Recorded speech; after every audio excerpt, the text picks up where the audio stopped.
વાત કરીએ તો વડોદરામાં અકસ્માત બાદ મારામારીનો બનાવ સામે આવ્યો છે। જાહેરમાં મારામારીનો વિડીયો વાયરલ થયો છે। દરબાર ચોકડી બ્રિજ પર અકસ્માત થયો હતો અને કારની પાછળ એક્ટિવા ચાલકે ટક્કર મારી હતી તો કારમાં સવાર લોકોએ મળી એક્ટિવા ચાલકને માર માર્યો।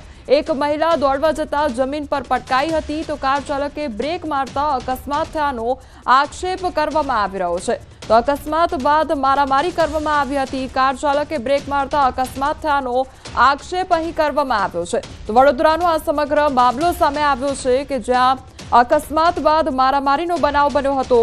જાહેરમાં મારામારીનો વિડીયો પણ વાયરલ થયો છે।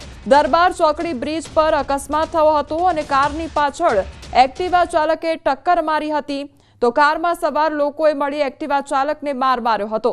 સંવાદદાતા હાર્દિક અમારી સાથે જોડાઈ ગયા છે। હાર્દિક, પહેલા અકસ્માત સર્જાયો અને ત્યારબાદ માર મારવાની આ ઘટના બની, શું અપડેટ આખી ઘટનામાં?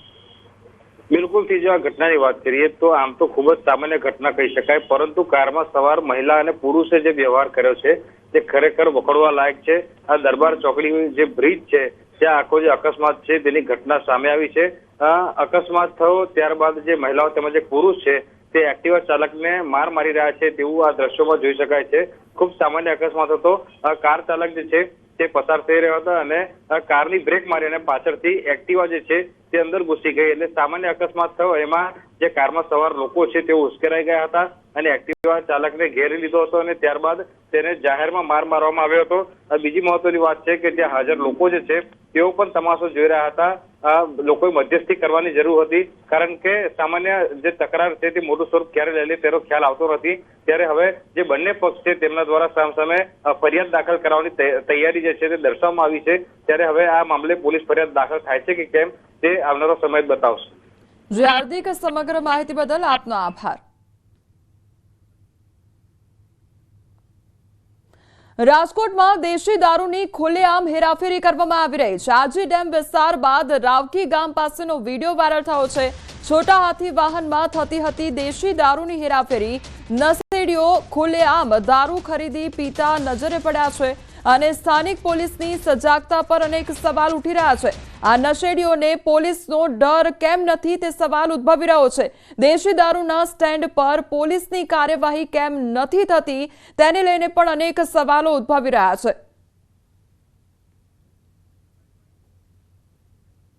તો દાહોદમાં હિટ એન્ડ રનની ઘટનામાં ઘાયલ વૃદ્ધનું સારવારમાં મોત નીપજ્યું છે। 3 દિવસ અગાઉ હિટ એન્ડ રનનો બનાવ બન્યો હતો। શહેરના નેતાજી બજારથી પડાવ જતા રસ્તા પર બની થયો હતો અકસ્માત અને 67 વર્ષના વૃદ્ધને બાઇક ચાલકે ટક્કર મારી અને ત્યારબાદ તે ફરાર થઈ ગયો હતો, જેમાં ગિરીશચંદ્ર કાંતિલાલ શાહ નામના વૃદ્ધને માથાના ભાગે ગંભીર ઈજાઓ પહોંચતા હોસ્પિટલ ખસેડવામાં આવ્યા હતા। અકસ્માતનો બનાવ સીસીટીવી કેમેરામાં કેદ થયો છે તો સીસીટીવીના આધારે પોલીસે વધુ તપાસ હાથ ધરી હતી।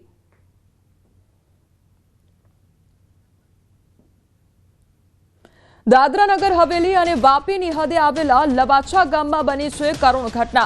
એક્સપ્રેસ હાઈવેના પિલર માટે ખોદેલા ખાડામાં ભરેલા પાણીમાં ડૂબી જતા 2 બાળકોના મોત નીપજ્યા છે તો બનાવને લઈને સમગ્ર પંથકમાં ચકચાર મચી જવા પામી છે। નોંધનીય છે કે લવાછા નજીકથી એક્સપ્રેસ હાઈવે પસાર થઈ રહ્યો છે, તેનું કામ ચાલી રહ્યું છે, જેના માટે ખાડાઓ ખોદી રાખવામાં આવ્યા છે, જેમાં વરસાદનું પાણી ભરાતા રહેવાસી 2 બાળકો અહીં નહાવા માટે આવ્યા હતા। ખાડો ખૂબ જ ઊંડો હોવાથી બંને બાળકો અંદર ડૂબી ગયા હતા અને જેના કારણે તેમનું કરુણ મોત નીપજ્યું છે। તો જાણ થતાં જ પોલીસની ટીમ પણ ઘટનાસ્થળે દોડી આવી હતી અને તપાસ હાથ ધરી હતી।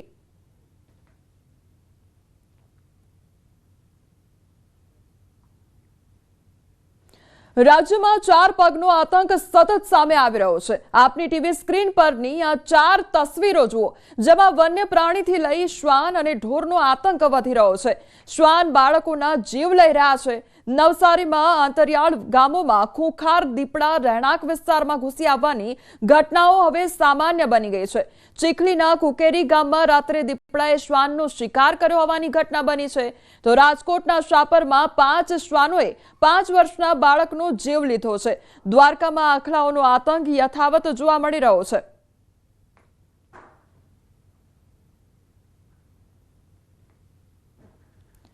તો આ તમામ તસવીર છે કે જેમાં જે રખડતા ઢોરો છે તેમનો ત્રાસ જોવા મળી રહ્યો છે અને તેના કારણે સ્થાનિકો હેરાન પરેશાન થઈ રહ્યા છે। હવે નવસારીની વાત કરવામાં આવે તો નવસારીમાં 4 પગનો આતંક યથાવત જોવા મળી રહ્યો છે। જિલ્લાના અંતરિયાળ ગામોમાં ખોખાર દીપડા રહેણાંક વિસ્તારમાં ઘૂસી આવવાની ઘટનાઓ હવે સામાન્ય બની ગઈ છે। ચીખલીના કુકેરી ગામમાં રાત્રે દીપડાએ શ્વાનનો શિકાર કર્યો। કુકેરી ગામના વાણિયાવાડ વિસ્તારમાં મોડી રાત્રે બનેલો બનાવ સીસીટીવીમાં કેદ થયો છે। શ્વાન નીંદમાં હતું અને તે સમયે બિલ્લી પગે આવેલા દીપડાએ શ્વાનના ગળા પર હુમલો કર્યો હતો અને શિકાર કરી શ્વાનને લઈને ફરાર થઈ ગયો હતો। રહેણાંક વિસ્તારમાં દીપડાના આટાફેરાથી રહીશોમાં પણ હવે ભારે ડરનો માહોલ જોવા મળી રહ્યો છે।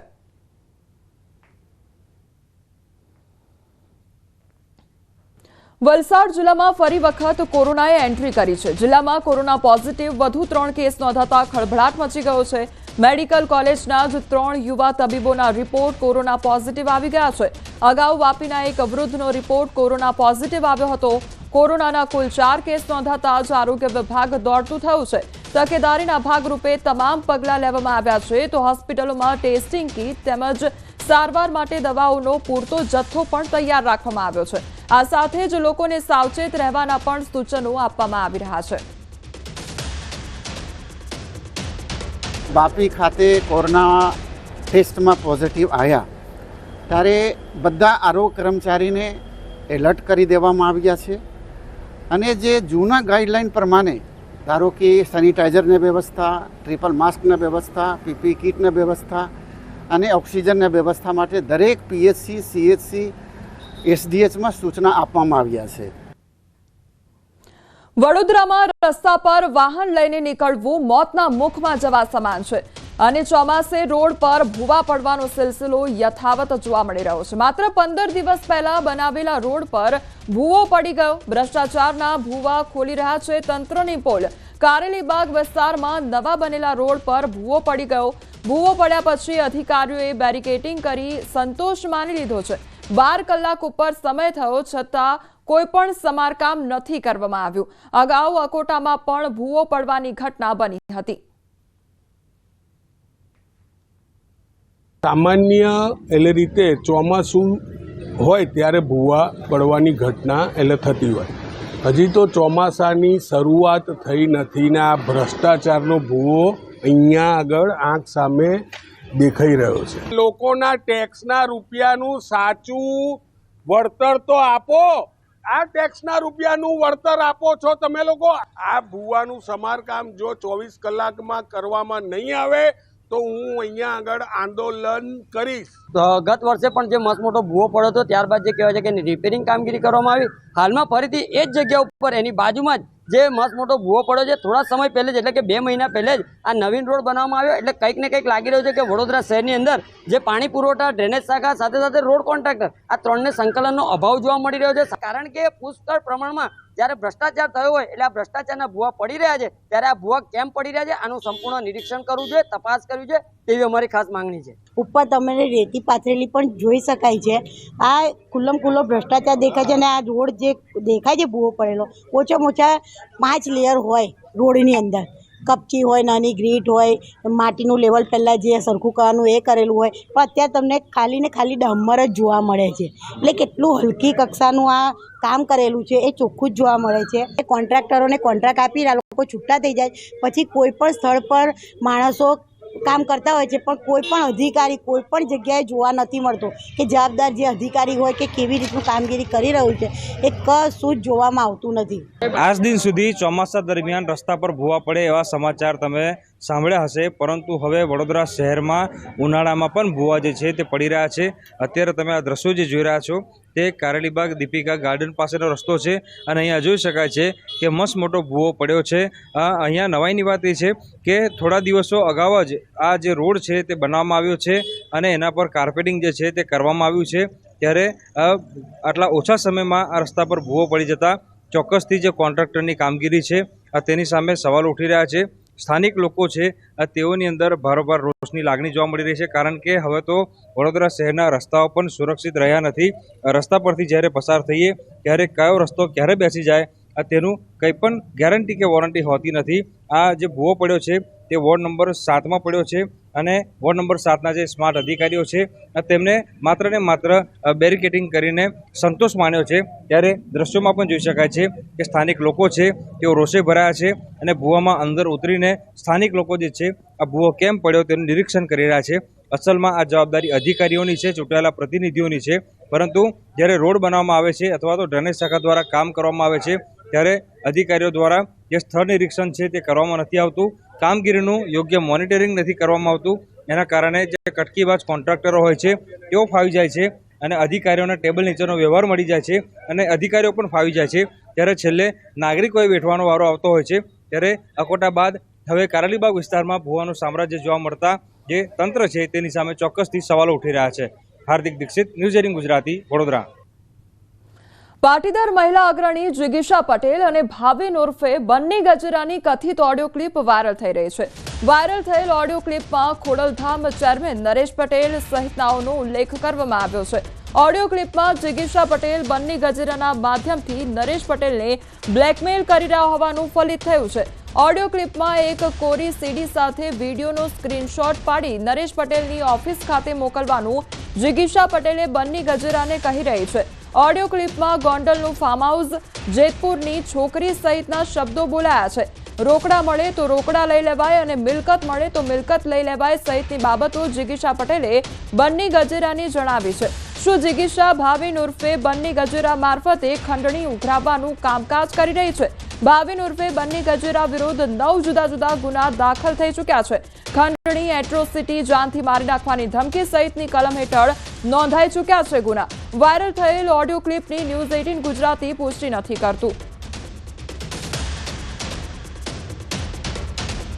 મેં પોતે મારા મોઢે જ કીધેલી છે કે આવું આવું છે, બરાબર? વિરોધી ટીમ તો હું કીધું આવી છું હવે છે ને, હું તને કવિ પ્રમાણે ચાલતું, તું છે ને નરેશભાઈ ની ઓફિસે એક ખાલી સીડી મોકલ, બરાબર? એની અંદર એક ચિઠ્ઠી રાખી દે, બરોબર? ટાઈપ કરેલી હો, પોતાની જાતે લખેલી નહીં। હા, ટાઈપ કરેલી, જે પછી પ્રિન્ટ કાઢેલી। હા, પ્રિન્ટ કાઢેલી કે આ વખતે કોરી છે, નેક્સ્ટ ટાઈમ વિડિયો સાથે મોકલીશ। એમ નહીં, પણ એ ખબર તો પડી જાય ને કે આપણે મોકલી છે એમ। કોને શું કામ ખબર પડે? કોને કોને નામ દીધું તારું?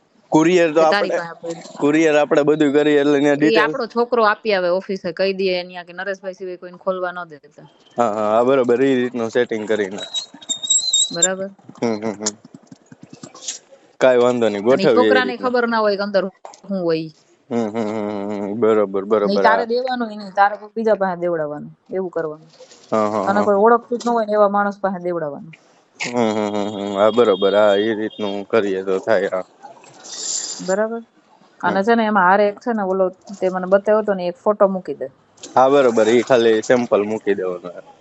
હા, એ સેમ્પલ મૂકી દે। છોકરીનું મોઢું છે ને જરાક કાળું કાળું કરી નાખજે, એટલે એને એક્ઝેક્ટ આઈડિયા ન આવે કોણ છોકરી છે, નકરી છોકરીને પૈસા દઈને ફોડી દે કે આ ભાઈ મારું છે જ નહીં એમ કરીને। બરોબર। અને બીજું શું કહું, આ શું કહેવાય, આની વાત ન જોઉં તો વઘાસિયાની વાટ જોમાં તું અત્યારે કર આ બધું। એટલે મને કે એવું નથી ભાઈ કે અમારો બિઝનેસ આગળ વધે, કે નરેશભાઈ પાસે અમારું ઊંચું થાય નહીં, કે તો અમારું તો જો એટલે સેટિંગ કરાવો। હા, બસ હું તને ઈ જ કહું, તારા નામે ઈ લોકો ચરી ખાય। અને 2 લાખ રૂપિયા તોય મને એને ધરાર દીધા, ઈ 50,000 કરીને 7 મહિને દીધા, બોલો। એટલે ઈ એનું મોટું કરી લે આમ તેમને ટૂંકમાં આમ કરીને। કાલ જયેશભાઈ ને બધા ભેગા હતા તો બધા ભેગા રખડાય એમ, જે તમે બધા મોટું થાવું એમ આપણે ખંભે ચડી, બીજું કઈ નહીં। હા, ઈ જ હું એટલે જ મેં તને કીધું। 4 દિવસથી હું તમને ફોન કરતી હતી, મને ટાઈમ નતો મળતો ને, મેં કીધું હું તમને એટલા માટે કરતી હતી કે મારા હાથમાં તમારું આવું આવ્યું છે એટલે તમે ધ્યાન રાખજો। બરાબર? ચિરાગભાઈ મોકલી દીધા તમે બહાર। હા, બરોબર છે। અને પછી મેં વાત કરી એકલામાં, મેં કીધું આ રીતનું છે, જોજો જરાક। તમને તો વધારે અનુભવ, તમે એની અરે એમ કે હાલો અમે આમાં કરી દેવું, તો વિશ્વાસ કરાય કે ન કરાય? ના એમ વિશ્વાસ એટલે એમ પેલા ચોખવટ કરો એને, કે પછી બીજું પછી જવાબદારી અમે લઈએ, તમે જે કઈ આપવાના હોય અત્યારે, પછી કઈ નહીં। બધા પાસે જો ખાવ કેવાય ને, સમાજના નામે ભેગું કરેલું ઘણું પડ્યું, ખોટું કરે ને એનું ખોટું કરવામાં કઈ વાંધો જ નથી। એ વાત સાચી, એ વાત ખોટી નથી। મને તે દી એમાં એવું છે બેન, આની પેલા જે મેં એનું આ 2 લાખ વાળું કામ કર્યું ને, તો મને કે તારી પરિસ્થિતિ ખરાબ છે એટલે તને બેંકમાં નોકરી અપાવી દેવું ને બધું અમે કરી દેવું ને. નોકરી નહીં એને કે બેંક નો એકાદો ચેરમેન બનાવી દે ને મને બેંક એટલે મેં કીધું ઈ વાત નહીં બેન, 1 વર્ષ થઈ ગયું હજી એનું કાંઈ એને કર્યું નથી સમજ્યા. તો કથિત ઓડિયો ક્લિપ મામલે સ્ફોટક નિવેદન. પાટીદાર અગ્રણી પરસોત્તમ પીપરિયાનું નિવેદન સામે આવ્યું છે. રૂપિયા પડાવવા કારસો કરી રહ્યા છે તેવું કહેવામાં આવ્યું છે. નરેશ પટેલને નુકસાન પહોંચાડવાનું ષડયંત્ર, ખોડલધામને નુકસાન થાય એવો કારસો ઘડવામાં આવી રહ્યો છે. પાટીદાર સમાજને નુકસાન પહોંચાડવા પ્રયાસ થઈ રહ્યા છે. કોઈ રાજકીય પક્ષનું પીઠબળ હોવાની આશંકા પણ તેમના દ્વારા વ્યક્ત કરવામાં આવી છે. કોઈ પાર્ટી આવું કરાવતી હોવાની વ્યક્ત કરી છે આશંકા. નિષ્પક્ષ તપાસ કરવાની માંગ કરી છે. જિગીશા પટેલની વાયરલ ઓડિયો ક્લિપ મામલે ખળભળાટ સર્જાયો છે. આ આખું પ્રકરણ છે એ રાજકીય હસ્તીઓએ તેમના તાબાના જે કાર્યકરો છે તેમને હાથો બનાવીને નરેશભાઈનું, ખોડલધામને અને પટેલ સમાજને નુકસાન થાય તે રીતે આ આખો પ્રકરણ ઊભું કરવામાં આવેલું છે. અમરેલીમાં ભાજપના નેતાઓ અને પોલીસ હવે આમને સામને આવી ગયા છે. રેતી ખનન અને દારૂ મુદ્દે રાજનીતિ તેજ થઈ ગઈ છે. ભાજપના નેતા વિપુલ દુધાતે લગાવ્યા છે ગંભીર આરોપ. એસપી સંજય ખરાત સામે આક્ષેપ કરવામાં આવ્યા છે. રજૂઆત કરવા જતા એસપીએ ઉડાવ જવાબ આપ્યા અને અમારા નેતાઓ સાચા છે તેવું દિલીપ સંઘાણી દ્વારા કહેવામાં આવ્યું છે. પોલીસની જેમ દારૂ અને રેતીના હપ્તા નથી લેતા તેવું કહેવામાં આવ્યું છે. તો રેતી અને દારૂના ધંધામાં પોલીસની એજન્સી છે, આ પ્રકારના આક્ષેપ પણ કરવામાં આવ્યા છે.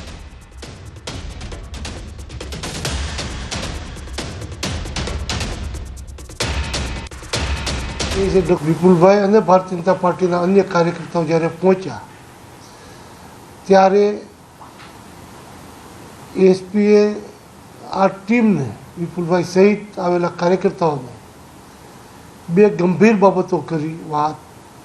એક વાત ચેમ્બરના પ્રમુખ સહિત બાકીના આગળ તો ત્યારે કરી કે દારૂબંધી વાત કરવાના બદલે, દારૂ વેચવાવાળાને બંધ કરવાના બદલે દારૂ પીવાવાળાને બંધ કરાવો ને.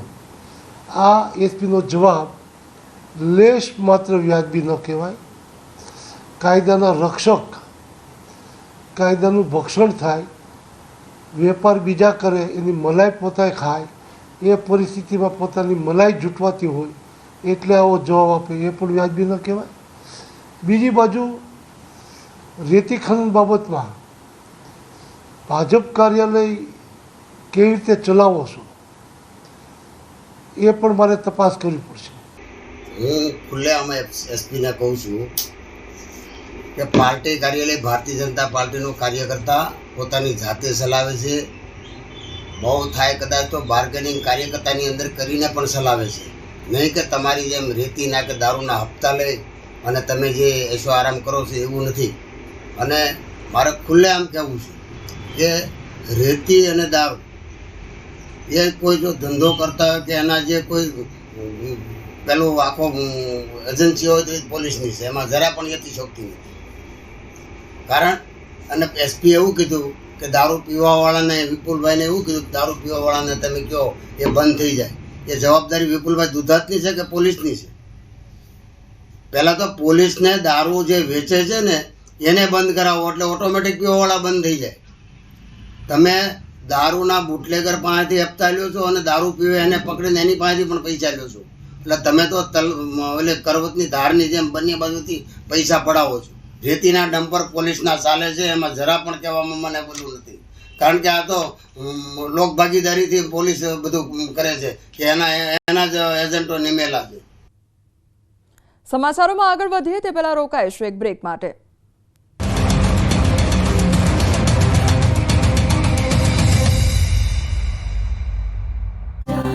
પંદર દિવસ મોડું પહોંચશે ચોમાસું. ખેડૂતોએ ચોમાસા માટે જોવી પડશે રાહ. 25 થી 30 જૂન આસપાસ ગુજરાત પહોંચી શકે ચોમાસું. ભલે મુંબઈ સુધી ચોમાસું પહોંચી ગયું હોય, પરંતુ ગુજરાતમાં ચોમાસાની એન્ટ્રી મોડી થઈ શકે છે. રાજ્યના ખેડૂતોએ ચોમાસા માટે થોડી રાહ જોવી પડી શકે છે. આ વખતે 15 દિવસ મોડું ગુજરાત પહોંચી શકે ચોમાસું.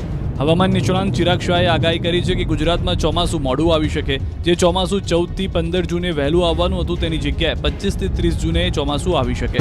જો કે આ વર્ષે વરસાદ સારો રહેશે, 100% ઉપર વરસાદ પડશે. હાલ 5 જૂન સુધી રાજ્યભરમાં પવનની ગતિ વધશે, 20 કિલોમીટરની ઝડપે પવન ફૂંકાશે.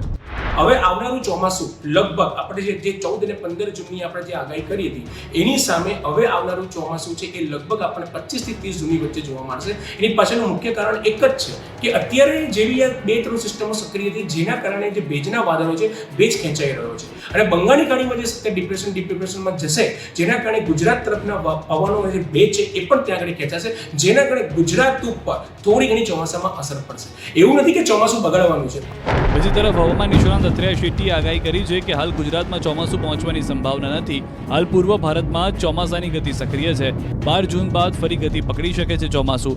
આ દરમિયાન 2 સપ્તાહ સારા વરસાદની સંભાવના પણ નહીવત છે. ગુજરાતમાં ચોમાસું જૂનના અંતમાં આવી શકે તેવી સંભાવના છે, જે દરમિયાન ગુજરાતમાં છૂટોછવાયો વરસાદ પડતો રહેશે. હવામાન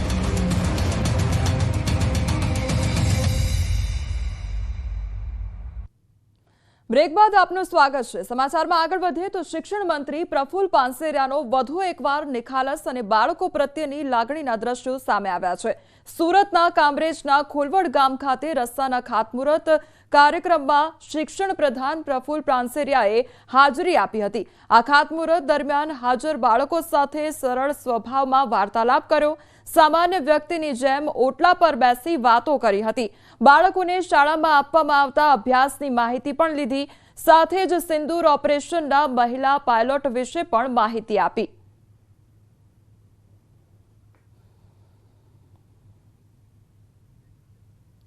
અમદાવાદમાં વૃક્ષારોપણ પાછળ મહાનગરપાલિકા 69 કરોડનો ખર્ચ કરવાની છે, જેને લઈને વિપક્ષે કોર્પોરેશન પર ભ્રષ્ટાચારના આક્ષેપ કર્યા છે. વિપક્ષ નેતા શહજાદ પઠાણે કહ્યું છે કે છેલ્લા 3 વર્ષમાં એએમસીએ 66.21 કરોડ વૃક્ષો વાવવા પાછળ ખર્ચ કર્યો છે. એએમસી દ્વારા કોન્ટ્રાક્ટરને ફાયદો કરવામાં આવતો હોવાનો શહજાદ દ્વારા આક્ષેપ કરવામાં આવ્યો છે. તો આ તરફ આગામી 1 વર્ષમાં 21 લાખ વૃક્ષોનું વાવેતર કરવાનું મહાનગરપાલિકાએ લક્ષ્ય બનાવ્યું છે. આ માટે કુલ 4 એજન્સીને કામ સોંપવામાં આવ્યું છે. કોર્પોરેશને અમદાવાદ શહેરમાં 60 સ્ક્વેર મીટર સુધી ગ્રીન કવર પહોંચ્યો હોવાનો પણ દાવો કર્યો છે.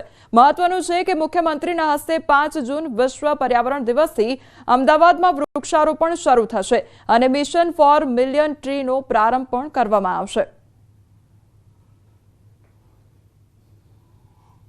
કુલ 69 કરોડનો ખર્ચ આની અંદર કરવામાં આવ્યો છે.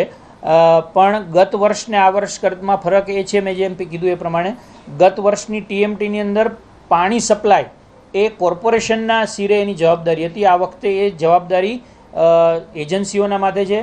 જે ફેન્સિંગવાળો વિષય છે એ પણ गत वर्षे कॉर्पोरेशन पास હતું, આ વખતે એજન્સીઓ કરવાના છે. 83 करोड़ रुपए का भी जो मातबार रकम गार्डन डिपार्टमेंट के द्वारा यदि पेड़ पौधे उगाने का दावा करती है तो इसमें भी पेड़ पौधे के नाम पर भी अहमदाबाद म्युनिसिपल कॉर्पोरेशन में बड़े पैमाने पे भ्रष्टाचार चल रहा है. હવે આગળ વાત કરીશું ઓપરેશન શિલ્ડ વિશે.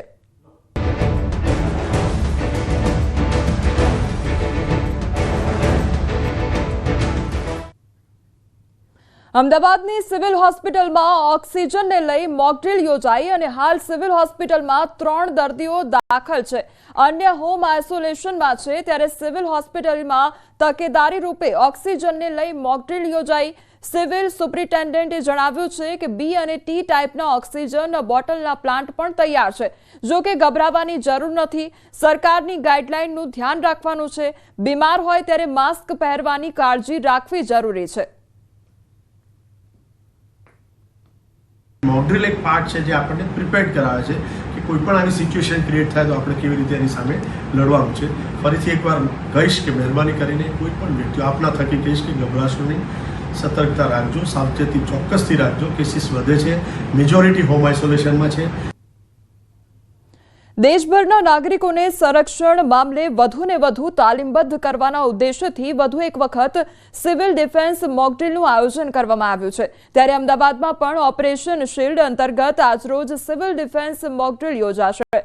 શહેરમાં શાહીબાગ કેન્ટોનમેન્ટ ખાતે જ્યારે વિરમગામમાં પોલીસ લાઇન ખાતે મોકડ્રીલ યોજાશે। સિવિલ ડિફેન્સ મોકડ્રીલ અંતર્ગત સાયલેન્ટ રિકોલ અને volunteer mobilisation, air raid simulation તેમજ communication system activation, blackout protocols, blood donation camp તથા ઇવેક્યુએશન ડ્રીલ સહિતની એક્સરસાઇઝ કરવામાં આવશે। ત્યારબાદ રાત્રે 7 કલાક અને 45 મિનિટે બ્લેકઆઉટ પણ કરવામાં આવશે। આ અંગે મળેલી બેઠકમાં અધિક કલેક્ટર યોગેશ ઠક્કરે જિલ્લામાં સિવિલ ડિફેન્સ અભ્યાસના આયોજન અને તૈયારીઓ અંગે બેઠક યોજી કામગીરીની સમીક્ષા કરી હતી। નાગરિકોને જાગૃત કરવા અને વધુમાં વધુને સહભાગી થવા અપીલ પણ કરવામાં આવી છે।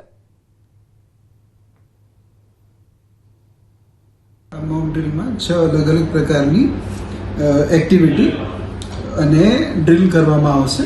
આમાં silent recall, volunteer mobilisation, air red system, alert system, communication system activation, blackout protocol, blood donation camp, evacuation drill વગેરે પ્રકારની ડ્રીલ્સનું આની અંદર આયોજન કરવામાં આવનાર છે।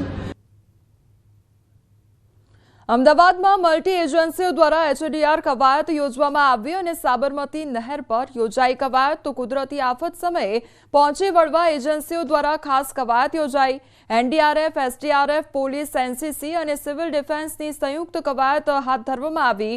પૂર જેવી પરિસ્થિતિમાં એકબીજાને કઈ રીતે સહયોગ આપવો તેને લઈને અપાયું માર્ગદર્શન અને આપત્તિ સમયે કામકાજ સરળ, ઝડપી બને તેવા પ્રયત્નો કરવામાં આવશે। દરેક એજન્સીઓ અન્ય એજન્સીઓના કાર્યપદ્ધતિ અને સાધનોથી માહિતગાર કરવામાં આવશે।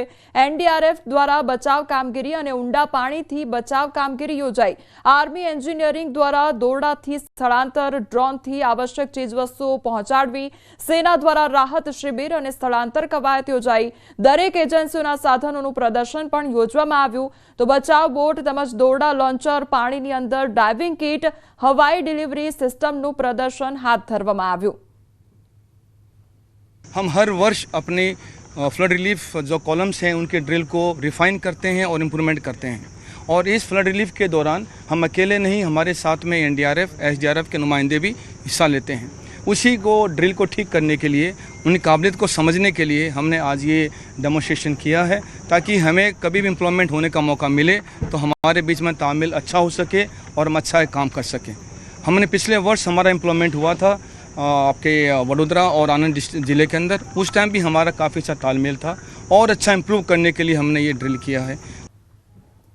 અમેરિકામાં બોટ પલટી જવા મામલે લાપતા 10 વર્ષીય બાળકીનો આખરે 16 દિવસ બાદ મૃતદેહ મળી આવ્યો છે। 5 મેના રોજ મહેસાણાના વિજાપુરના પરિવાર સાથે બનાવ બન્યો હતો જેમાં 5 મેના રોજ દરિયામાં ગુમ થયેલી 10 વર્ષીય માહીનો મૃતદેહ મળી આવ્યો છે। આ બનાવમાં પતિ પત્ની અને પુત્ર પુત્રી બોટ પલટી ખાતા ડૂબ્યા હતા જેમાં પુત્ર અને પુત્રીનું મોત નીપજ્યું હતું જ્યારે માહીના પિતા બ્રિજેશ પટેલ કોમામાં સારવારમાં છે તો માહીની માતા સારવારમાં છે। ઘટનાના 16 દિવસે મૃતદેહ મળ્યો છે અને DNA ટેસ્ટમાં ઓળખ કરાઈ છે। વિજાપુર આનંદપુરાનો આ પરિવાર મેક્સિકોથી અમેરિકા જતો હતો।